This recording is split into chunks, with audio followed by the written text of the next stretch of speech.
படகு அப்படியே தண்ணியில் மூழ்கிட்டு வேறு நடந்து போகக்கூடிய மாதிரி இருக்கிறது. தொழிலுக்குரிய உபகரணங்கள் எல்லாம் கடலில் மிதக்குது வேறுங்க. வணக்கம் உறவுகளே, நாங்கள் இப்போ யாழ்ப்பாணம் மணியந்தோட்ட கடற்கரையில் நிற்கிறோம். இந்த பகுதி மீனவர்கள் பல்வேறு கஷ்டங்களை எதிர்நோக்கி கொண்டிருக்கிறார்கள். 2 நாட்களாக கடல் சீற்றம் கொள்ளுது. வளமையாக இந்த கடல் இந்த காலநிலைக்கு முதல் குறிப்பிட்ட ஒரு தூரம் நடந்து போய் தான் அங்கால படகை தள்ளி கொண்டு போகிறது. ஆனால் இப்போ கரை பகுதிக்கே வந்திருக்கு பாருங்க. எப்படி இருக்கு இந்த படகெல்லாம் எப்படி இந்த அலையில் ஆடிக்கொண்டிருக்குன்னு சொல்லி அவ்வளோது காற்று வீசுது. அதிகமான காற்றினால் கரைக்கெல்லாம் படகுகள் எல்லாம் தானே தள்ளுப்பட்டு வந்திருக்கு பாருங்க. போல படகுகள் எல்லாம் அப்படியே வந்திருக்குன்னு சொல்லி இந்த இடம் முழுக்க படகுகள் தான் எல்லாம் கடல்ல இருந்து கரைக்கு தள்ளுப்பட்டு வந்திருக்குது. அப்படியே எப்படி கடல்ல இருந்து வெள்ளம் உள்வாங்கி கொண்டிருக்கின்ற பாருங்க கரைக்கு. இந்த வலைகள் எல்லாம் அப்படியே இடங்கள்ல கொட்டுப்பட்டபடி இருக்கு பாருங்க. படகெல்லாம் கவிழ்ந்து வலைகள் எல்லாம் அப்படி கொட்டுப்பட்டபடி இருக்கு. காத்துக்கு மேல் கூரையெல்லாம் அப்படியே அள்ளி வீசப்பட்டிருக்கு பாருங்க. ஓலைகளால் வீசப்பட்ட கூரையெல்லாம் காத்துக்கு அள்ளி வீசப்பட்டு அப்படியே வெறும் மரங்கள் மட்டும்தான் இருக்குது. இந்த இடத்துல காற்று அடிச்சு இந்த படகுகள் எல்லாம் கரைக்கு கொண்டு வந்துருக்கு. படகுகள் எல்லாம் அப்படியே பிறண்டு போயிருக்கு பாருங்க. இவ்வளோ படகுகள் எல்லாம் தண்ணியெல்லாம் அடிச்சு கரைக்கு கொண்டு வந்து பிறண்டு போய் கிடக்கு படகு. இந்த இடங்களெல்லாம் கடலிலேருந்து அள்ளி வீசப்பட்ட தண்ணீர் இந்த இடங்களெல்லாம் நிற்குது. நிறைய பாருங்க. அவ்வளவு அத்தனை கிலோமீட்டர் வேகத்தில் காற்று வீசி கொண்டிருக்கு. உங்களுக்கு இந்த காற்றின் சத்தம் கேட்டு கொண்டிருக்கும் பாருங்க. இந்த மரங்கள் எல்லாம் மாறுற வேகத்தை பாருங்க. அவ்வளவு கடுமையான காற்று பாருங்க. இந்த இடத்துல எல்லாம் அப்படி கிடையாது. சரியான இது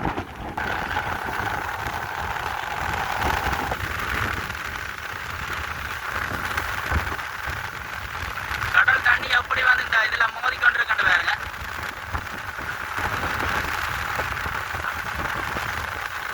கடல்ல அடிச்சு இந்த கட்டில அடிச்சு தரைக்கு இந்த ரோட்டில எல்லாம் வெள்ளமா வந்து கொண்டிருக்கு. கடல் சீற்றம் கொள்ளுது இந்த இடத்துல. அந்த கடல் சீற்றம் மட்டும் சொல்லிக்கணும் இந்த அப்படியான விஷயங்கள்ல.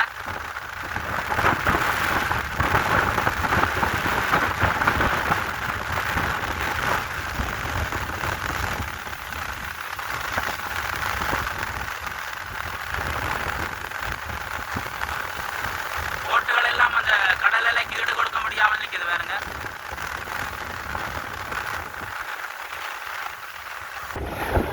இந்த வள்ளம் எல்லாம் முழுமையா உடைஞ்சிட்டுது.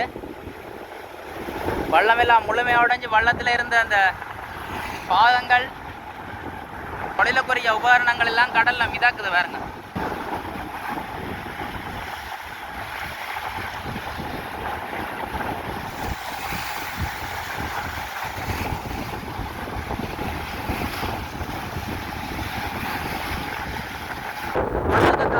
நேரனோட கட்டி வச்ச படகு அப்படியே தண்ணியில மூழ்கிட்டு பாரு. தொடரும் கடல் சீற்றம் பாருங்க. நேற்றைய தினம் கொஞ்சம் குறிப்பிட்ட அளவு தான் இந்த கடல் சீற்றமாக இருந்தது. நேற்று நான் கொழம்புத்துறையில் இடம்பெற்ற அந்த கடல் சீற்றத்தை காண்பிச்சிருந்தேன். இன்றைக்கு இது மணியந்தோட்டத்தில் அதிக அளவிலான கடல் சீற்றத்தை காண முடியுது. தரையில் அடிக்குது பாருங்க. அப்படியெல்லாம் பறந்து கொண்டிருக்கு தண்ணியண்டு. நடக்கவே முடியல. அவ்வளோத்துக்கு இந்த இடங்கள்ல அலை அடிச்சு கொண்டிருக்கு.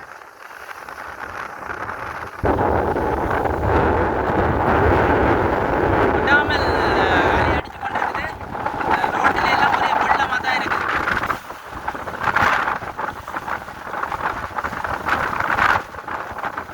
வந்த மோட்டர் பைக்கெல்லாம் ஈடு கொடுக்க முடியாது திரும்பி போயினோம். இடரோட்டால் விட்டு போய் அங்கால போகிறதுக்கு இந்த ஐயா எல்லாம் அங்கால போயிடலான்னு சொல்லி. என்னடா காற்று அவ்வளோத்துக்கு வீசி கொண்டிருக்கிறதால தொடரால காற்றுக்கு தண்ணி பறந்து கொண்டே இருக்குது. அதனால் இப்போ சில மோட்டர் பைக்குகள் போகுது. சிலது அப்படியே இதால் திரும்பி பின்பக்கத்தால் போயிடும் அந்த இடங்களால். இந்த வாகனங்கள் எல்லாம் நினைஞ்சு கொண்டு தான் போயிடும். மக்கள் எல்லாம் பாருங்க தொடர அடிச்சு கொண்டு இருக்கு. இந்த ரோட்டு முழுக்க வெள்ளம் பாருங்க. அடிச்செல்லாம் கடல் உள்வாங்கி இந்த இடங்களில் எல்லாம் குறிப்பிட்ட அளவு தூரம் நடந்து போய்தான் அந்த அங்கால படகை தள்ளி கொண்டு போறவன். ஆனால் இதில் பாருங்க இந்த காலநிலைக்கு மேலதிகமான தண்ணி கரைக்கு இன்னும் அடித்து ரோட்டு முழுக்க வெள்ளமாக இருக்குது. இதால் வாராக்கள் எல்லாம் திரும்பி தெற்க போய் வேறு பாதையால் போய்த்தான் இப்போ இந்த அங்கால போய் நேர் ரோட்டில் போயினும். அவ்வளவுத்துக்கு அலை மோதி கொண்டு இருக்கு பாருங்க. அப்படியா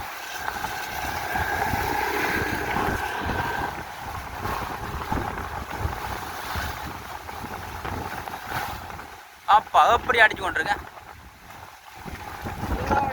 காத்துக்கு தான் என்ன கடல் சீட்டாங்க கொள்ளுது.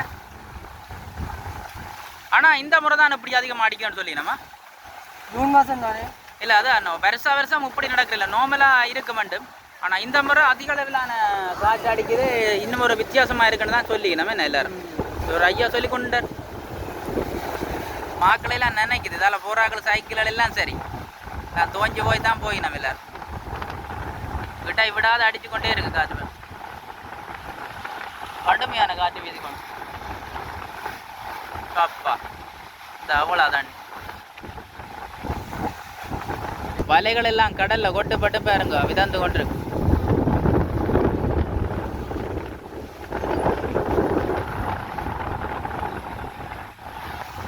அந்த ஒரு இடத்துல அப்படி கடுமையா அடிக்குது என்ன. போட்டோக்காரெல்லாம் போயிடான்னு சொல்லி திரும்பி போக மாட்டேன் கதைக்கணும். அவ்வளோத்துக்கு கடல் அடிக்கொண்டு ரெண்டாலும் மெதுவாக போய்கொண்டிருக்கிறோம் இந்த மாடிச்சு இந்த வெள்ளத்துக்குள்ளால.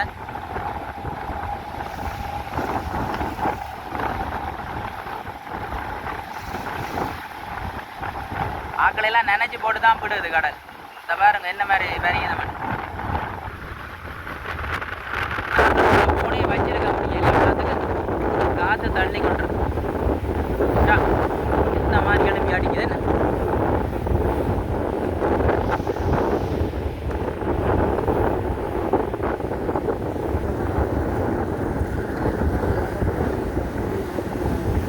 இதில் பாருங்கள் அந்த ஓட்டு ஒன்று வருது அதை மறைக்கிற அளவுக்கு அந்த தண்ணி அள்ளி வீசி கொண்டிருக்கு. இந்த வாராக்கள் எல்லாருக்கும் இந்த உள்ளுக்குள்ளே தண்ணி போயிடும் பாருங்க. ரோட்டில் இது ஒரு பெருந்தெரு, இந்த ரோட்டிலேயே இப்படி ஒரு நிலைமையாக காண முடியுது பாருங்க. அப்படி அள்ளியோ வீசுதுன்னு பார்த்தீங்க. இந்த இடத்துல இப்படி எல்லா காலமும் இருக்கிறது இல்லை. இந்த முறை தான் இப்படி அதிக அளவிலான தண்ணி வீசுதுன்னு சொல்லி நம்ம அள்ளி நிறைய நோக்கி ரோட்டு முழுக்க வெள்ளமாக இருக்குது.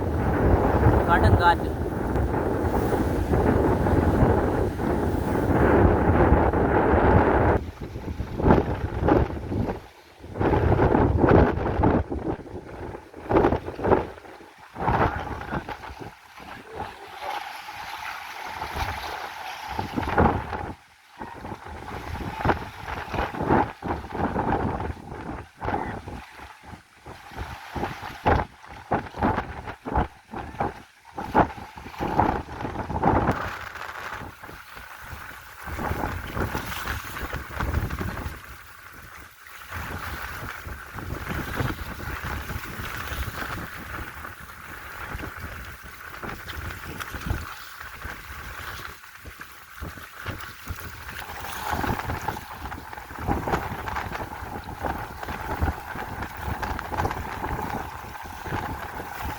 இந்த இடத்துல அதிகமாக 2 கடலும் தொடுத்துட்டு பாருங்க.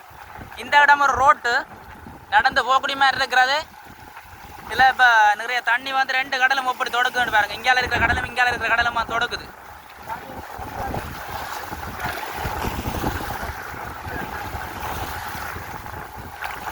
அதை தாண்டி அங்கால போயிருந்து பார்த்து கொண்டிருக்கிறோம் கடலில் இருக்கிற சம்பவங்களை. இந்த நடந்து கொண்டிருக்கிற நிகழ்வை வந்து அங்காலன்ட்டு பார்க்கலாம் பாருங்க.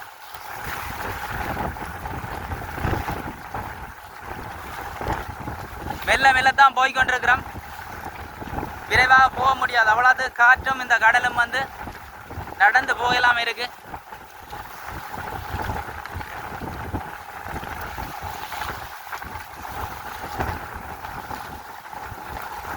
நடக்கவே விடுதில்லை, அவ்வளவு காத்து தள்ளி கொண்டிருக்கு பாருங்க.